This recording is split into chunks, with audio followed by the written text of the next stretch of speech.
Hello and welcome to Global Eye. I'm Parikshit Luthra. The big global story we are tracking today. Niger President Mohamed Bazoum was detained by the Presidential Guard last week after a coup by the military group. In a televised address, Omar Chani, the Chief General of the Presidential Guard, declared himself as the head of the West African country. Hundreds took to the streets waving Russian flags, chanting, "Long live Putin and down with France." The coup in Niger is the latest military takeover in West Africa after Mali, Burkina Faso and Guinea. France was a colonial power in West Africa till 1960. Even after independence, France has trade and military presence in the region, which have caused long-term tensions. What is the Russian connection? According to reports, the Niger military group has close links with Russia's Wagner mercenary boss Yevgeny Prigozhin, who has extensive interests in Africa. Russia is reportedly seen as a potent anti-colonial force seeking to free Africans from European and American oppression. So can Niger be the next flashpoint between Russia and the West? Let's go across to our guests right now. We are joined by Oluwole Ojewale, Coordinator for Central Africa for the Regional Organized Crime Observatory Division at ENACT, and R.S. Malhotra, former Indian ambassador to Niger. Gentlemen, thank you very much for joining us. Ambassador Malhotra, first to you. Give us a sense of what's at stake for the West. France, European Union and the United States in Niger. This was a close ally of the West. If this coup is successful, what does the West stand to lose? Yes, Niger has been at the forefront of fight against Islamist militancy in the Sahel region. In fact, out of the 5G Sahel countries, only Mauritania is out of the military coups. All the other four, Chad, Niger, Mali, and Burkina Faso, they have suffered military coups during the last 3 years. Now, France launched Operation Barkhane against the Islamist militancy, but with the Mali asking France to leave, following failure, let us say, of this Barkhane force to make any major headway against the Islamist militancy in Mali, the Operation Barkhane has ended in tatters, and with military regimes taking over in Mali, Burkina Faso, Chad, and now Niger, I think this fight is going to suffer. The Wagner group is already there in Mali. Burkina Faso has not yet asked for Wagner group, but they are already having close collaboration with Russia. And my fear is that at this rate, Niger may go the way of Mali and Burkina Faso, and it would be a loss to the region if that happens. All right. Let me also ask you about the growing influence of the Wagner group. What are the direct linkages between Abdul Rahman Chini, who is the head of Niger's Presidential Guard, who's named himself the head of the transitional government, and Yevgeny Prigozhin of the Wagner group? What do you think could be the possible linkages here, Ambassador Malhotra? No, I don't think there is any direct link. There may be link between the civil society groups which are on the streets, and you say they are coming out with the Russian colors. And this, in fact, is spreading across the Sahel region. My feeling is that only Mali has some Wagner group instructors there. There is collaboration going on between Mali and Russian militaries. There is also cooperation between Burkina Faso and Russia, but I don't think that stage has come in Niger. They are maybe in other places like Sudan or in Central African Republic, but as far as Niger is concerned, I don't think Wagner group is present there right now, but it is possible that the civil society groups which are on the streets there in Niamey, they may be having some linkage there. All right, we have been seeing pro-coup protesters in Niger protesting outside the embassy outside the French embassy with Russian flags and also chanting slogans of "Long live Putin."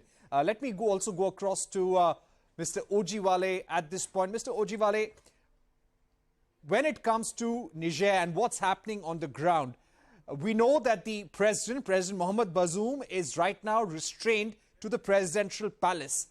Do you think this coup attempt can be tackled? Do you think he will be able to regain control of the country, or does it look very difficult at this stage? Thank you so much for having me, Lutra. I think there are two options there. The first option is to see if there could be a quick diplomatic wing within the shortest time possible to negotiate for his return, which I think that is the overarching objective of ECOWAS and their Western alliances now. The second thing is that if the junta prolongs their stay in power for whatever justifiable reason, then ECOWAS might have to opt for the option of a transitional government within the next 12 to 18 months, possibly. And that would probably involve election taking place. The third option, which is a hard one, is that ECOWAS might deploy force. And if ECOWAS goes in that direction, it is an unpredictable it's best, we can only imagine what is going to be the likely outcome. But if ECOWAS is able to prevail through the deployment of force and possibly displace the military, then they might be able to restore the democratic president within the shortest time possible. But we can only predict the beginning of war. Nobody can tell how it's going to end. America spent more than $2 trillion in Afghanistan, and we all saw how the democratic government that they put in place collapsed on a single day. So it raises a lot of questions. Right. Just today, the chairman of ECOWAS, the president of Nigeria, has sent a memo to the Senate to seek approval for ECOWAS to deploy military forces to Niger. So it's an unfolding event, but it presents different options in terms of how they can achieve democratic restoration in the country, like I highlighted. Mr. Ojewale, I would like to ask you about the anti-French, anti-colonial sentiment there in Niger over the years, because this is what President Putin has been trying to cater to, trying to appease to over the past few years. Do you think this anti-French sentiment, anti-colonial sentiment, anti-West sentiment was building up? There was a strong section of the military, of the society, which was against Western policies, Western influence in Africa and also in Niger? Well, I think we need to highlight the fact that the anti-French sentiment, it's a populism that is propagated by the military forces. And the whole idea is to be able to secure or legitimize their stay in power. Yes, there are indeed some misgivings in terms of the neo-colonial experience of some of the Francophone West African countries in terms of how they think their relationship with France over the year has been managed. But what we need to underscore is the fact that the military are now using these in Mali, Burkina Faso as a rhetoric, as a populism to be able to legitimize their stay in power. Those things definitely exist in some of those countries, but they are not justifiable reasons for anybody to take or subvert the democratic process. So I think like the pro-coup protesters that you see waving the flag of Russia, the whole idea is that some of these people are actually sponsored, no matter what name they call themselves. And the second thing is that as this continues, we also need to look at the hand of Russia in this. Wherever Russia goes in Africa, it achieves two objectives. One is to subvert and subvert democracy and enthrone authoritarianism. And the second thing is to lay hold of resources in those countries in the name of the Wagner machinery. So I think there is a lot of clash of ideas here, democratic ideas clashing with authoritarian ideas. The Western establishment stands for one, while Russia stands for the other. And they are now using Africa, some of these countries that are vulnerable, as ground for proxy war of ideas, and even proxy war of military war. So I think that is what is going on, and they have leveraged this sentiment Mr. to be able Ojewale, to drive. I'm going to come back to you. I'm going to come back to you, Mr. Ojewale. Very important region. Niger is a very important region. 5% of the global uranium comes from here. But let me also go across to Ambassador Malhotra, who served in Niger. Ambassador Malhotra, I'd like to ask you about what's at stake for India. We have been hosting the Africa Summit here in India. We have been maintaining very close linkages with African nations. India has been in the process of taking out Indian nationals from there. Give us a sense of the presence of the Indian government, Indian private sector, investments in the region. Yeah, there is some small Indian community there in Niger. They are mostly located in the capital city of Niamey.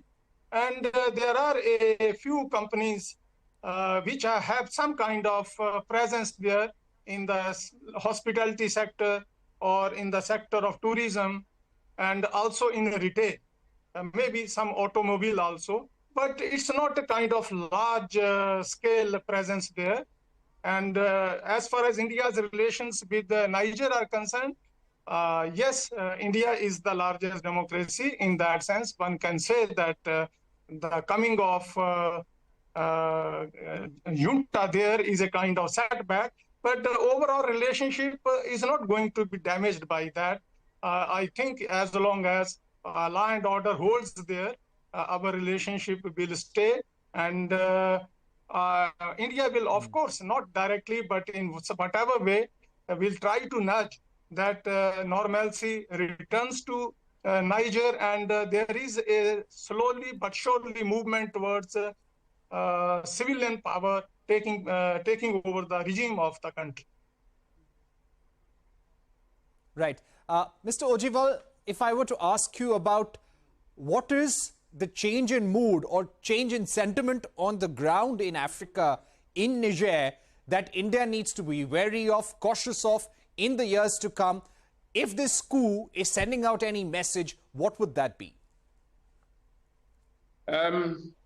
I think, like Ambassador said, I don't really see any concern for India, because as far as Africans are concerned, India is not meddling with the democracy or political power.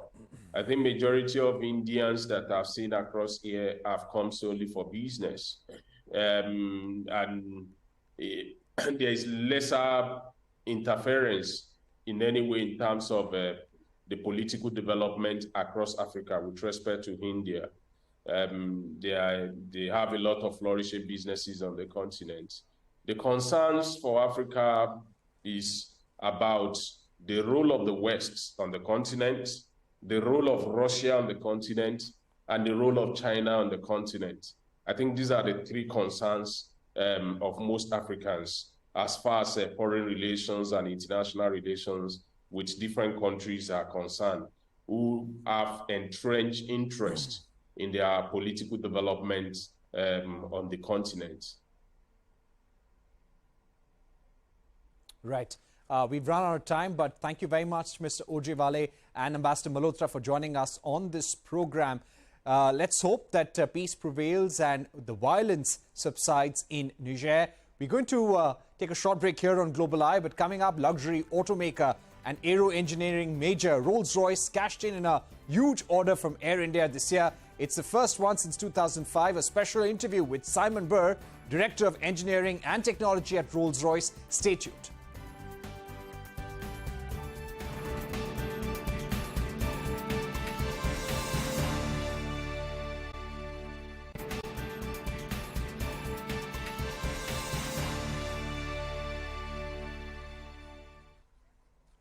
Welcome back. You are watching Global Eye. Luxury automaker and aero engineering major Rolls-Royce cashed in on a huge order from Air India this year. It's the first one since 2005. The 40 Airbus A350S will be powered by Rolls-Royce jet engines. Speaking to me earlier today, the company's Director of Engineering and Technology, Simon Burr, gave a timeline of when the deliveries for the order will begin. He also spoke about the company's sustainability plans and key priorities it has for the India market. Listen in.